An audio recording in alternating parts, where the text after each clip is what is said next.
Good afternoon. The mayor's economic action team has outlined Toronto's response to U.S. tariffs. Mayor Olivia Chow says the city is committed to supporting local businesses amid the ongoing trade war. CTV's Natalie Johnson has been following the city's plans closely and joins us live with more. Natalie.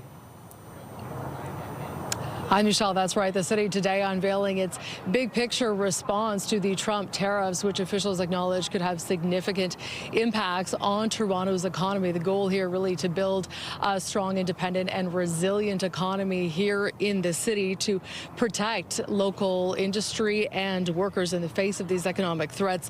One of the biggest components here is leveraging a buy local strategy that would apply to hundreds of millions of dollars worth of purchases. The city obviously has incredible purchasing power on massive capital projects.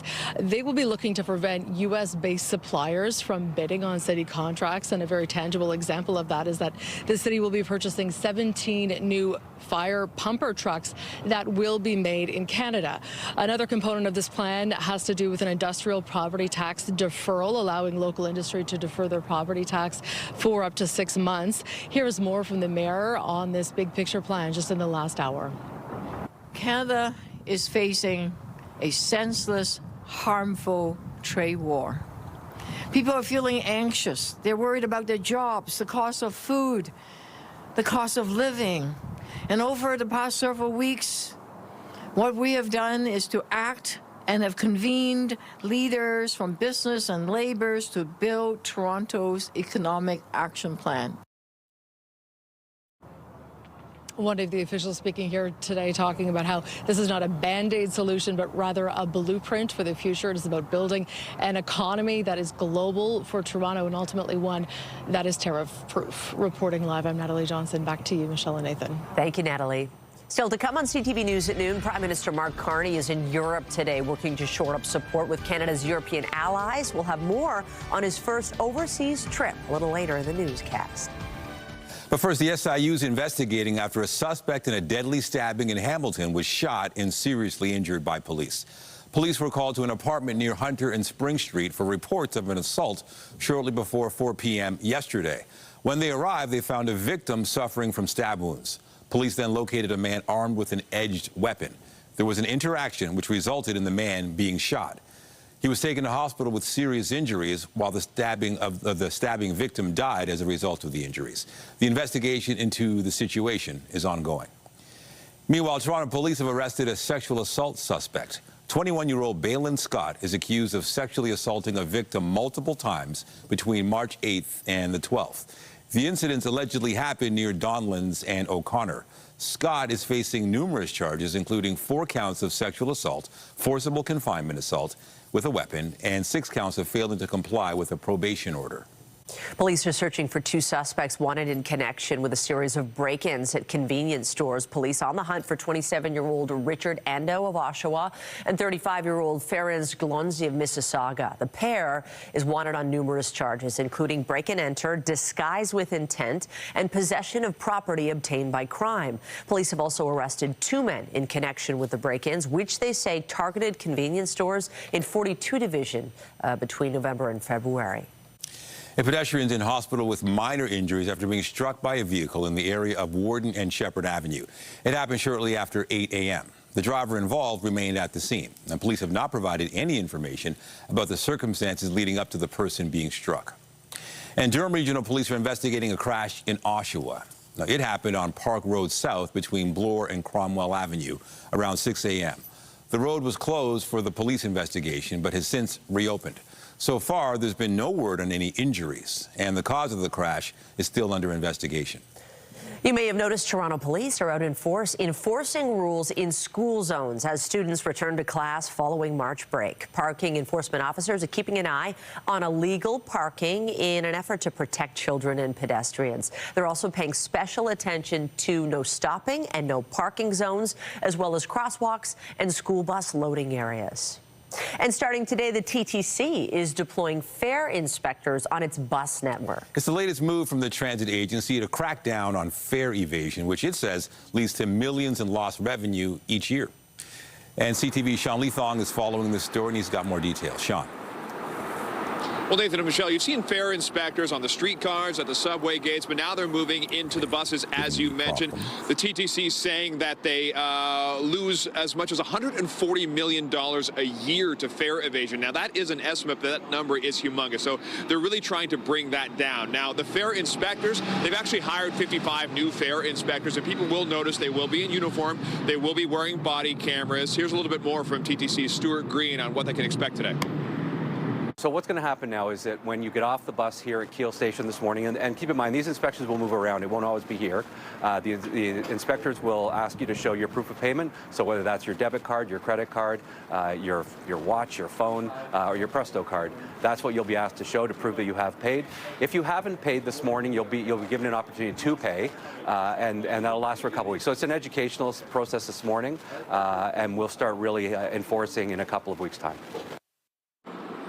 So enforcement looks like fines, and they say that if somebody just hasn't tapped or paid, they could be fined about $235. But if somebody is committing fraud, as they say they're using somebody else's card, they're using a child's card or something like that, you could be fined as much as $425. Reporting live, I'm Sean Leathong. Nathan, I'll send it back to you. Thank you, Sean. Meanwhile, there's a service disruption on the TTC's Line 1 this week. Starting tonight and continuing through Friday, trains will stop running between St. Clair and Finch stations at 11 p.m. Shuttle buses will run instead until the end of service.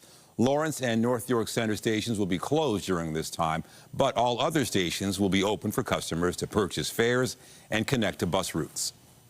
Now let's have a live look at the city this afternoon. It was a soaker at times over the weekend, but the clouds are clearing and we are in for what looks like a pretty pleasant afternoon. It's also going to warm up a bit. Lindsay Morrison is here with a look at the current conditions. Definitely fresh to start, but it's nice that there are warmer temps ahead. And not just today, Michelle, but really over the next couple of days, we are going to experience quite a warm up, eventually into the double digits and even teens. So stay tuned for that. Right now, though, we are still below freezing. It is -1 degree, and it's true, there is a bit of a wind chill factor. It feels like -6 out there, currently 0 in cities like Hamilton and Niagara Falls. Part of the reason for it feeling so fresh out there, we've got these northwest winds in the wake of the cold front that sliced through yesterday. The clouds are clearing. We've had a few of them around the Golden Horseshoe, but you can see that we're making way for a pretty clear afternoon. Overall, things are looking quite nice for today. Happy St. Paddy's Day to those celebrating. We've got the luck of the Irish on our side when it comes to our evening temperature, about 6 degrees around 6 p.m. And if you like that, again, just wait until you see what's in store for tomorrow and especially Wednesday. Those details are coming up. For now, though, Michelle, I'll send it back to you. Thanks, Lindsay. Prime Minister Mark Carney is visiting France and the United Kingdom today, making his first trip overseas since replacing Justin Trudeau. Carney says the goal of the trip is developing and expanding trade relations with two of Canada's strongest European allies. Carney touched down in Paris earlier today.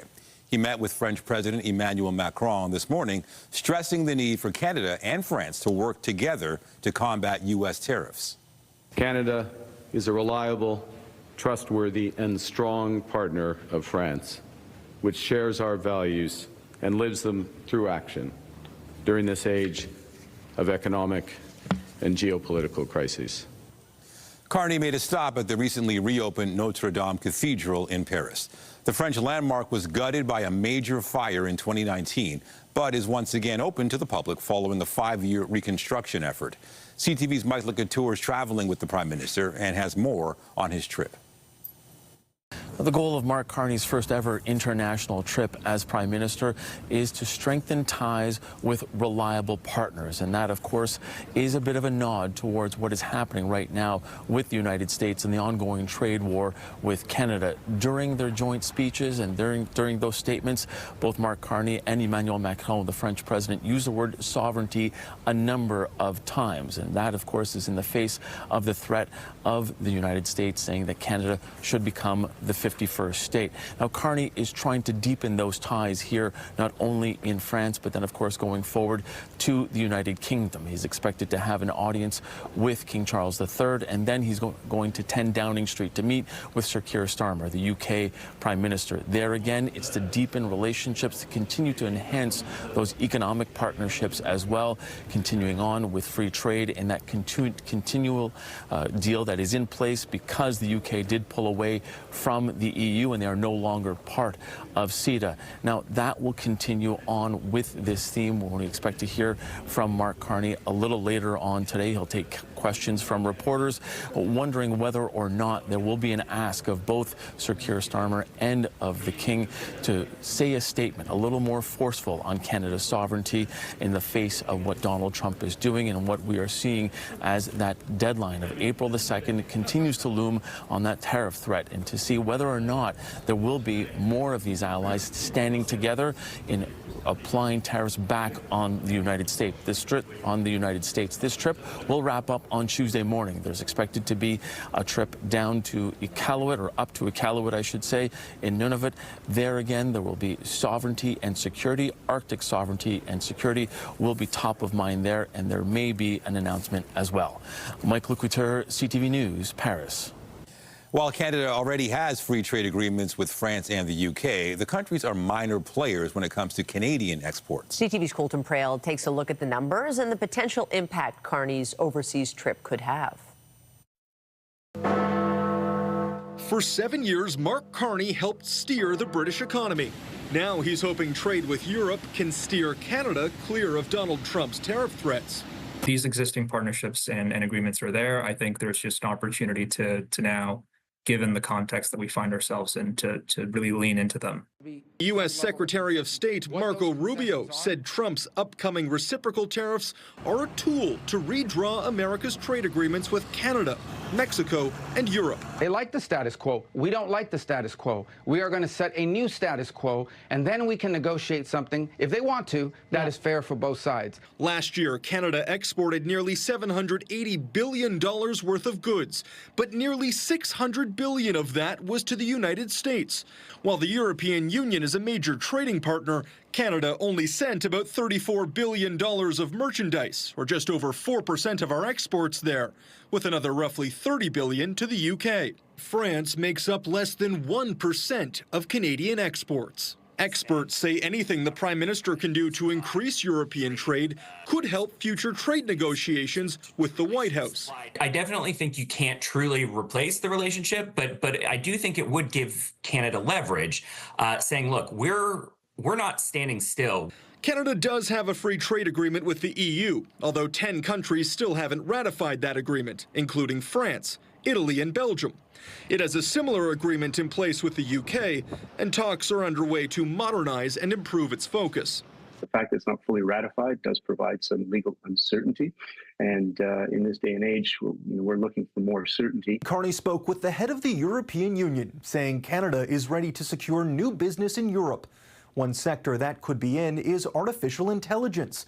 It's on the docket for his talks with Emmanuel Macron and Keir Starmer. Colton Prale, CTV News, Ottawa. And Prime Minister Carney began the process on Friday to end the consumer carbon price. Today, Conservative leader Pierre Poilievre promised to repeal the entire carbon price law if his party is elected. There will be no taxes on consumers, no taxes on Canadian industries.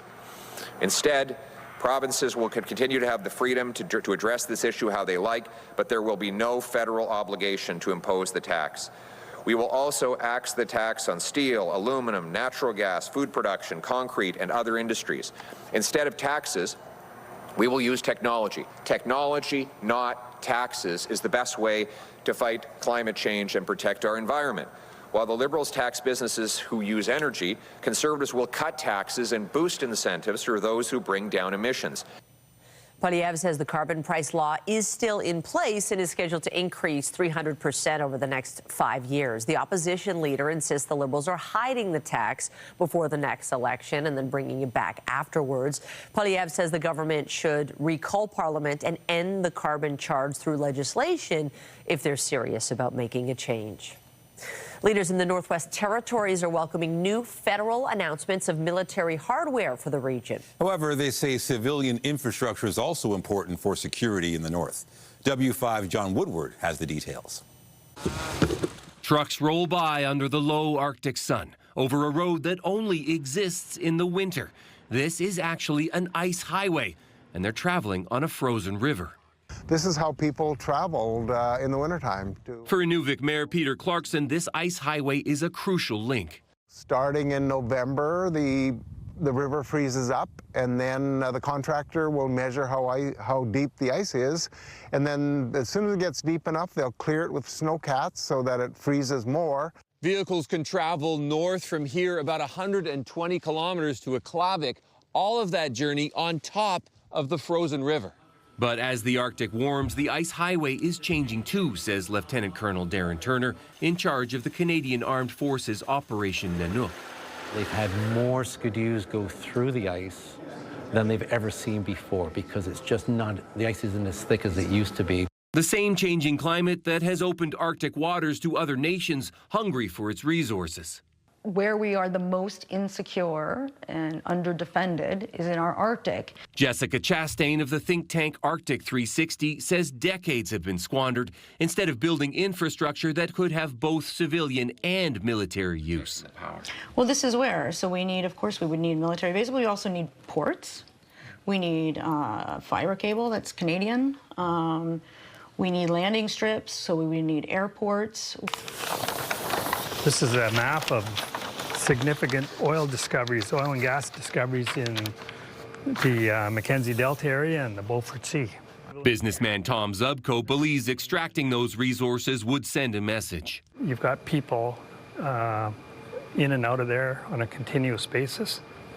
You're saying to the world, this is ours, and we're using it.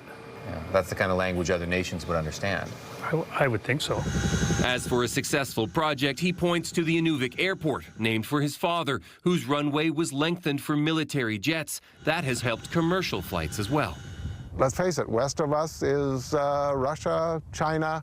So if there is a threat, we're strategically in a good location. Clarkson, the mayor, says economic and military development go hand in hand. So you'd say Arctic security isn't just about the military? No, definitely not. If we're talking about sovereignty and security for the Arctic, then we need the infrastructure. One place to start, he says, would be a summer route, accessible for civilian and military vehicles alike when this highway starts to melt. John Woodward, CTV News. Lawyers for Hudson's Bay are back in court this morning as the company's creditor protection case continues. Canada's oldest company seeking approval to begin liquidating its entire business, which would put more than 9,000 people out of a job. The retailer says it's been forced into a full liquidation because it's been unable to secure financing to keep some of its stores afloat. For more on the Bay's uncertain future, we're joined live by CTV's Renee Rogers. Renee, what's taking place today with the Bay Company in court?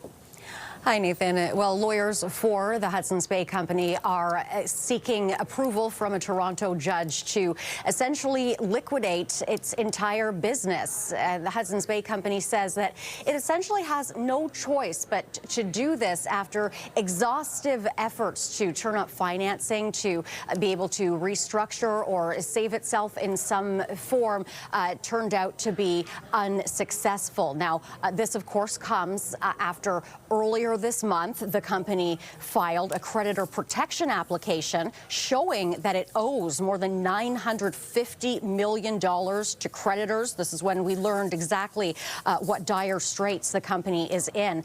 Now, as you mentioned, this move to liquidate does put more than 9,000 jobs at risk across not only 80 Hudson's Bay locations, but also 3 Saks Fifth Avenue stores and 13 Saks off Fifth locations in Canada that it owns through a licensing agreement. Now, all this being said, Nathan, the Bay says it remains optimistic that it can still drum up some capital and find a solution with key stakeholders to avoid a full shutdown. CTV News does have a reporter in the courtroom, and we hope to learn more very soon. Okay, well, you know, Hudson's Bay Company has been a staple in this country for many years. What caused its downfall? That's right. Yes, it goes all the way back to the fur trade.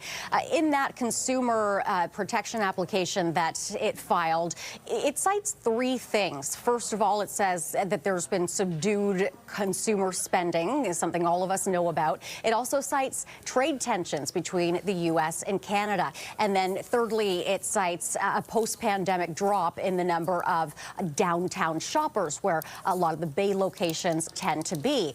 That being said, retail analysts say there's more to the story. They point to what they call essentially a combination of missteps. The first one being a lack of investment in physical store locations. So, for example, things like escalators, elevators would break down and sometimes sit for long periods of time before being fixed. But a lot of people also point to back in 2008 when they say it essentially was the beginning of the end for the Bay. That is when an American investment firm acquired the Hudson's Bay Company, and people question, whether that investment firm had real interests in fixing the business's underlying issues. Well, now, Nathan, the issues have compounded so much that they may be too great for the company to save itself. And if that were to be the case, Nathan, that would certainly leave a real hole in the entire Canadian retail landscape. Yeah, certainly. CTV's Renee Rogers with the very latest on the Hudson's Bay Company and what they're seeking in court. Thank you. You're welcome. Amid the ongoing trade war, U.S. President Donald Trump says he has no intention of creating tariff exemptions on steel and aluminum. April 2nd is a liberating day for our country. We're going to be getting back some of the wealth that very, very foolish presidents gave away because they had no clue what they were doing. Trump making these comments aboard Air Force One. He says both reciprocal and sector-specific tariffs are coming April 2nd. Last month, Trump raised tariffs on imports of steel and aluminum to 25%. He then offered a one-month extension for goods compliant with the North American Free Trade Agreement. Trump also stated Canadian energy and potash will only face a 10% tariff. And Trump says he'll be speaking with Russian President Vladimir Putin tomorrow amid an ongoing push to end the war in Ukraine. Well, I think we'll, be talking about land. It's a lot of land. It's a lot different than it was before the war, as you know. And we'll be talking about land. We'll be talking about power plants. The U.S. president says his team is making progress in the effort to end the war and also suggested there could be an announcement tomorrow. Meanwhile, the European Union's foreign policy chief claims Russia does not want peace in Ukraine. Those conditions that they have presented, it shows that they don't really want peace, because they are presenting as conditions all their ultimate goals that they want to achieve from the war. Ukrainian President Volodymyr Zelensky also spoke about the push for a ceasefire, blaming Russia for prolonging the war. Zelensky says Ukraine is doing everything to intensify diplomacy, but also emphasized the importance of strengthening defense and security forces. Severe weather killed dozens of people in the U.S. over the weekend. I don't know, never seen this kind of strong wind. And then we were just hurried up because the wind was so strong. A massive storm system spawned deadly tornadoes across the central and southern U.S. Strong winds also sparked wildfires and dust storms in Texas and Oklahoma. Flood advisories were also in place in 9 different states. The storm system is expected to dissipate this evening. Well, fortunately, we did not have severe weather here in southern Ontario, but we did have a decent amount of rain over the weekend. Here's a look at some of the numbers. We had almost a month's worth of rain between Saturday and especially during the day on Sunday. About 22 millimeters of rain recorded that day alone. Our monthly average is about 32 millimeters, and we are already over 40 so far in the month of March, I should say. And it's a bit of a temperature roller coaster the next few days. Warm heading into midweek, and then a sharp cool down. We'll tell you all about it in your 7-day forecast. That's coming up after this break.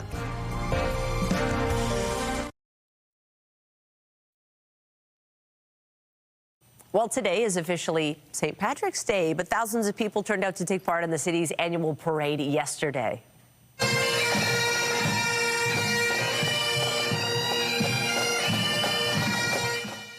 So wet ground there, but the rain mostly held off for the event, which saw marchers begin their day at Bloor and St. George before ending the parade at Sankofa Square. And the festivities, well, of course, they continue today. CTV's Jessica Smith joins us live now from the Wolf Tone Irish Pub with more on how people are marking the occasion. Noon at a pub on St. Paddy's Day. What's the atmosphere like there, Jess? It is busy. They've been open since 9 a.m. and I think they've been busy since 9 a.m. We're here at the Wolf Tone Irish Pub in the Beaches, and I'm joined by Oren Barry. Now, talk to me about the atmosphere here, because I feel like we walked in and it was bumping and it wasn't even noon yet. I know, literally 100%. The whole weekend has been absolutely packed. Literally from the get-go on Saturday, it's been absolutely jammed.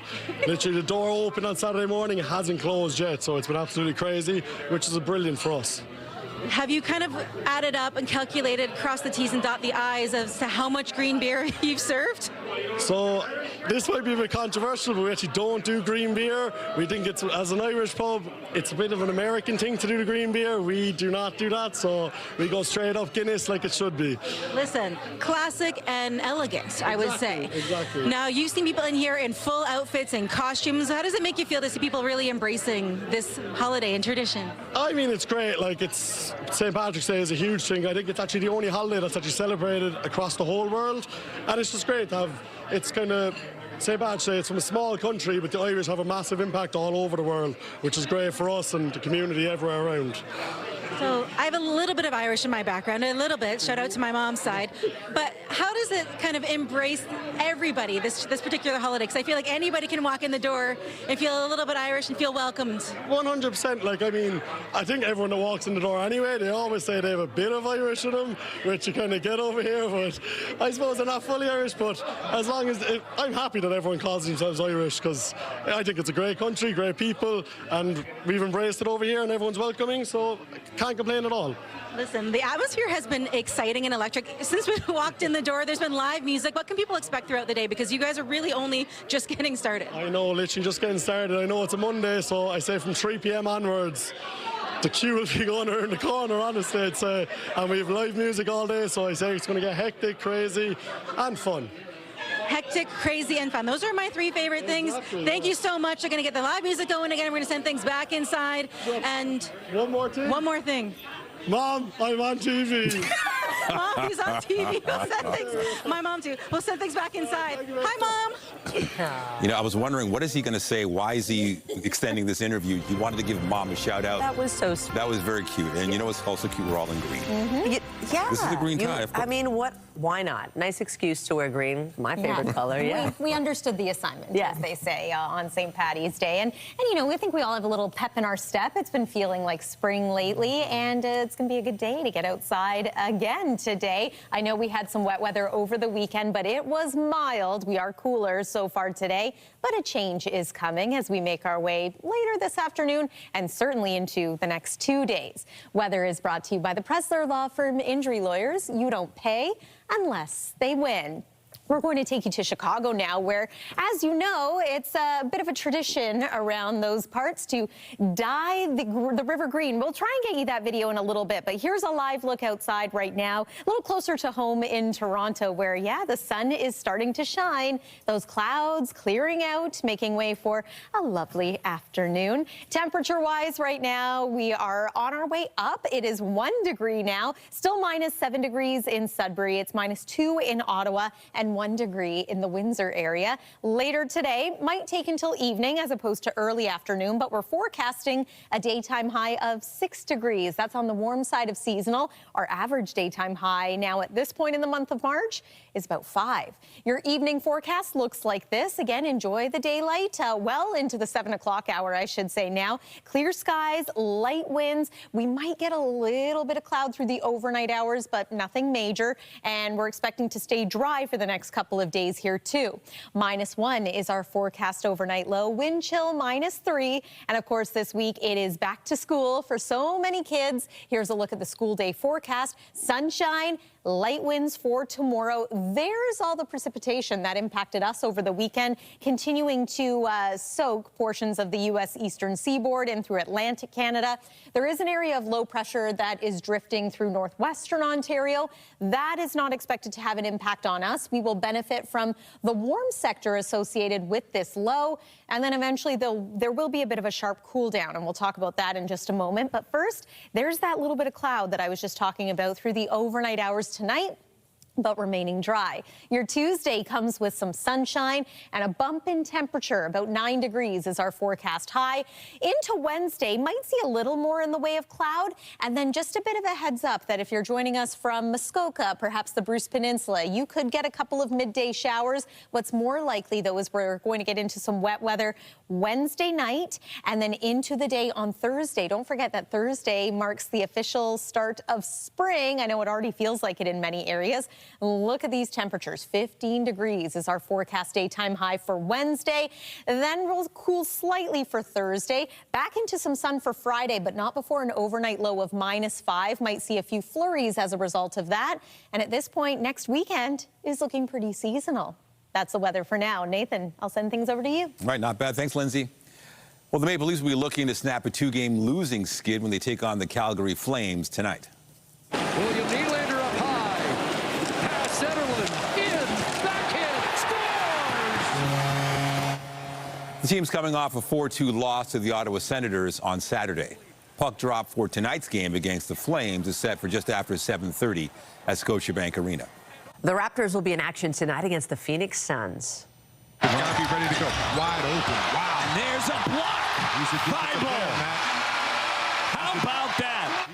The Raps coming off a 105-102 loss to the Portland Trail Blazers last night. The loss snapped a 4-game winning streak for the Raptors. Tip-off for tonight's game against the Suns is set for just after 10 p.m. in Phoenix. Still to come, new data indicates eating fish could help kids improve their social skills. We'll have more on the research when we come back.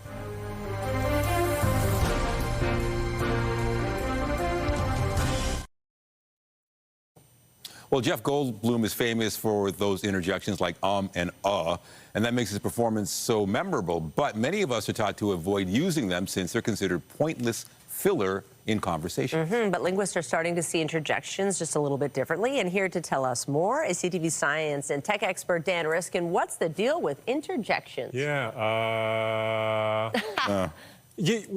don't put them in the written word, right? So like when you read a book, there's no in the middle of it. In fact, if you look at the Jurassic Park script, there's no life finds a way. But yet it comes to life when Jeff Goldblum does that.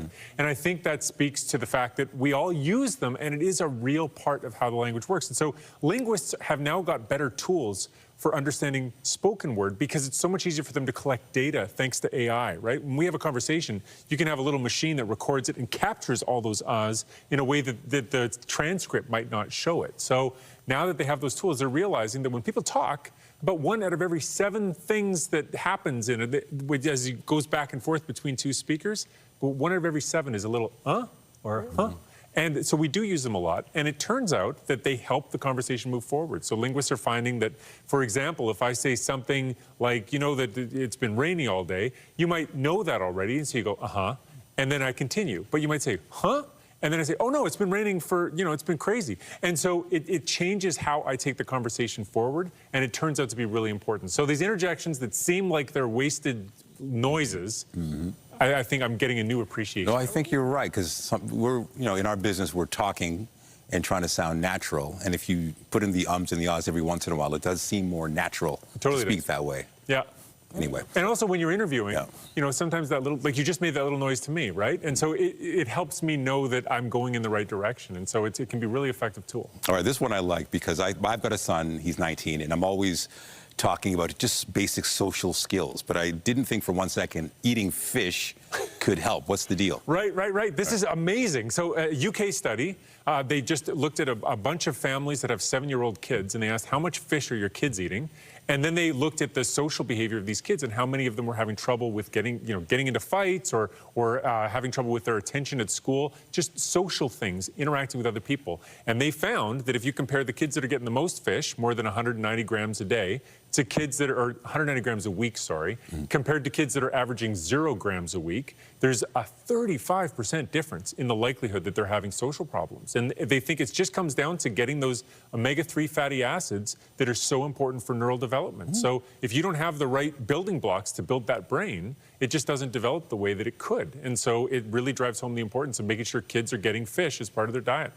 I'm putting fish on the grocery list now that you've said that. It's a tough sell at times. It can be a very tough sell. Okay. Yeah, maybe you don't tell them it's fish. Work it in. Yeah, tuna is always a good one, right? Tuna salad, stuff like that. Kids love that. Sushi's also a big drive in my house. That's a great idea. Yeah.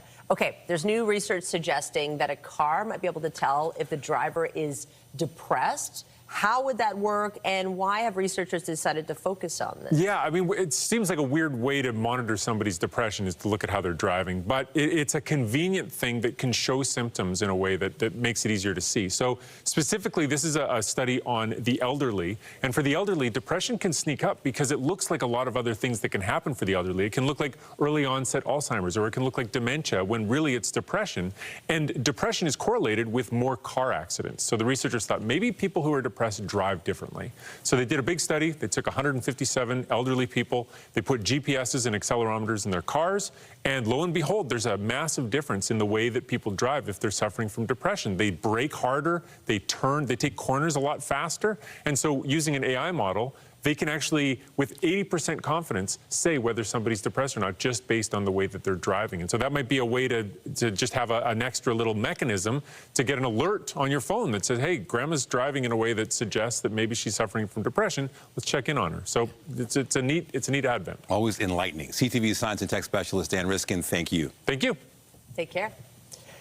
Well, Conan O'Brien will be back to host the Oscars next year. The Academy making the announcement this morning following O'Brien's recent success hosting the awards show. It was earlier this month. The live broadcast attracted nearly 20 million viewers, which marked a 5-year high. O'Brien himself joked that he was only returning to hear actor Adrien Brody finish his speech following Brody's record-breaking monologue after receiving the award for Best Actor. The 2026 Oscars are set to be handed out Sunday, March 15th. Of next year. There was a new #1 at the weekend box office in what was a very slow couple of days for theaters. So, what's your deal? My deal? I'm just a regular guy with a regular job, but I've got this condition where I don't feel pain. Action comedy Novocaine took the top spot, bringing in $8.7 million in its first weekend in theaters. Sci-fi film Mickey 17 placed second, bringing in just over $7.5 million. Spy thriller Black Bag rounded out the top 3, earning exactly $7.5 million in its debut weekend. Still to come, economists expect to see a jump in Canada's inflation rate for February. We'll have more on the upcoming numbers when we return. Toronto's top stories, breaking news alerts, and watch live. Download the CTV News app. Well, the Maple Leafs often draw the anger of intense Toronto sports fans, but this time a former player is taking issue with the fans themselves. For more, we're joined by Sam East, host with 99.9 Virgin Radio, for our regular Monday segment, Chronically Online. Sam, I'm really liking Mondays with you here. What's the beef with fans? Yeah, let's get into this beef. So this tweet right here is getting a lot of online reaction. I won't claim to be a sports aficionado, but I love the online reaction from this. A former Leaf by the name of Jay Rosehill said, a newly acquired local kid fighting the enemy at center ice on Saturday night sounded like the building was empty. It's honestly embarrassing. What he's talking about is Scott Lawton. So Scott Lawton is from Oakville. He is the local kid in question here. He got into the fight this game against the Sens on Saturday night. And sure, you might be fired up watching this action go down. But if you're in Scotiabank Arena, not rowdy enough. And the criticism here online and beyond is we're Canadians, we're hockey fans, we're Leafs fans. What the heck, you guys? Why aren't we giving this moment the attention that it deserves? And again, that criticism extends beyond that. In that the ticket prices to go to a Leafs game, astronomical. We know the average person probably can't afford these tickets. For those who might be privileged enough to be in those really good seats, they might not be as inclined to be the rowdy hockey fans. And that's kind of the energy that you hope to experience when you're at a Leafs game. Well, one of the problems is there's often not people in the seats at the start of the game. Maybe they're getting food. Whereas if you go to, let's say, a Winnipeg Jets game, I mean, they will heckle you if you're not in your seat before the game starts. It's interesting. But it's interesting to have someone point this out. Okay, let's move on, because this next story is welcome news for loungewear enthusiasts. What can you tell us about Sweatpant jeans? Yeah, music to my ears, and hopefully yours, Michelle. Oh, yeah. I think the loungewear movement has really taken on new speed since the pandemic. People, workplaces are becoming more welcoming to more casual attire, but the brands are hearing this and going full steam ahead with it. Look at this, pants. They fully look like they could pass as denim, but no. They have the stretch and the comfort of a sweatpant. And if you look it up online, people are going wild over this because you can find the sweatpant jean, sweatpant denim in practically any style that you want. Flare, boot cut, skinny, high rise, low rise, whatever your heart desires, there's a sweatpant jean for you. Ooh, yes. I bought these for my kids, I think, although maybe they were jeggings, but yeah, kids hate to wear the jeans, and so it's the way you get them in there. Finally, can we talk about St. Paddy's Day? It's here, and you have a spelling tip for us on this special day. Well, I appreciate that you're wearing the green. I got the green nails going on here as well. St. Paddy's, that's with 2 D's. Oh. The Irish people know. The Irish people know. A lot of people say it's St. Patty's with 2 T's, but the correct, more respectful way is with 2 D's, and that's because the short form abbreviation of Patrick is Paddy, in reference to Padraig, as the Irish know. And so I think it's in good form and in our best interest to let the people know, if you're out there posting about St. Paddy's, that's Paddy. Oh, now we know. I'll never see it the same way. Although, not everybody sees clearly on this day. Do they really care? But anyways, no, that's great point, Michelle. It's great to know. We appreciate that. Sam East with 99 Virgin Radio, and you can catch her show from 2 to 5 p.m. We appreciate it. Thank you, Michelle. Take care. Well, economists are expecting an increase in Canada's inflation rate now that Ottawa's temporary tax holiday is over. Stats Canada is set to release February's inflation figures tomorrow. From December 14th to February 15th, a number of household staples, as well as alcohol and restaurant bills, were not subject to the federal sales tax. However, with the break over, inflation is expected to rise. Meanwhile, the February inflation data will not reflect the impact of Canada's trade war with the U.S., as that economic conflict began earlier this month. Coming up on CTV News at noon, making curling more accessible. A club in Montreal is helping kids with mobility issues get on the ice. We'll have the story and more when we return.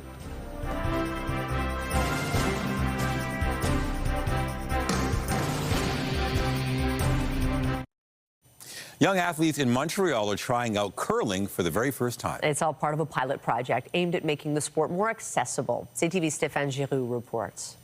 There you go. It may be the most Canadian sport ever, but for 9-year-old Charlie Barsanti, it's an activity she had to watch from the sidelines because of her wheelchair. Because my mom, my dad, and my brother play. But then her parents thought, what if she could find an accessible curling club willing to take her on, along with other children living with disabilities? And when we came here, talking to other members, they're like, we can get her on the ice here. The Lachine Curling Club was more than happy to adapt its facilities and welcome the new players. Sure, so we had to think about any of the needs that any of the curlers in wheelchairs could have. These beginners are finding out the sport is more complex than it looks. The adults take care of the brooms, while the children practice sliding the rock in the direction of the rings, commonly called the house. The sense of pride and achievement is what matters. The fact that they suddenly made a shot, I made the hit, I made the rock go out of the house, like it makes them talk and it makes them want to come back for the next time. The parents and the club admit they're off to a slow start, but they want more parents to sign up in order to keep this pilot program viable for the future. We're expanding what we need to do first before we can expand the program. So it's a pilot project. Are you ready? Yeah! For the children, however, it's all about discovering a new activity where their limited mobility is no longer an obstacle. Stéphane Giroux, CTV News. Oh, that's wonderful. Looks like they're having fun. Have you ever done curling? Did it once, and doing it, you realize how difficult it is to curl, and just new appreciation and respect for the real professional curlers out there. Right? Yeah, I've it's hard. definitely heard that. We got to talk about the weather because this week is pretty stellar, and we're also welcoming spring. We are, and we're going to get some spring showers on the day that we welcome spring. So we'll take a look at the 7-day in just a moment. I first want to talk about today. Temperatures are warming up slowly but surely, and we've got beautiful sunshine out there. So go on out to the dog park. Hey, maybe even hit up a patio. I think it's time we started opening some patios, wouldn't you say? All right, I won't get ahead of myself here, but overnight tonight, yeah, we're going to slip back below freezing. Not by too much. -1 is our forecast low, wind chill -3. And then here's tomorrow, 9 degrees for the high. Notice that the norm is about 5, so we're warmer than normal. We've got loads of sunshine in the forecast. Let's talk about this 7-day forecast because Wednesday, conditions get even warmer. We're forecasting a daytime high of 15 degrees. It's warm, but it's not record warm, so we're not getting too carried away here. And then Thursday, we officially welcome the spring season at 5:01 a.m. And yes, it does look like we've got some showers in the forecast beginning Wednesday night, continuing Thursday. Then a sharp temperature drop Thursday night could lead to a few flurries. But look at that. We're back into sunshine and a high of 8 degrees by Friday. Nathan and Michelle. All right. Thanks, Lindsay. And that is CTV News at noon. Remember, you can get Toronto's breaking news all day long on CP24 and at ctvnewstoronto.ca. For Lindsay Morrison and the whole team here, have a pleasant afternoon. I'm Michelle Dubé. And I'm Nathan Downer. Be sure to join us later for CTV News at 5 and 6. Have a great day.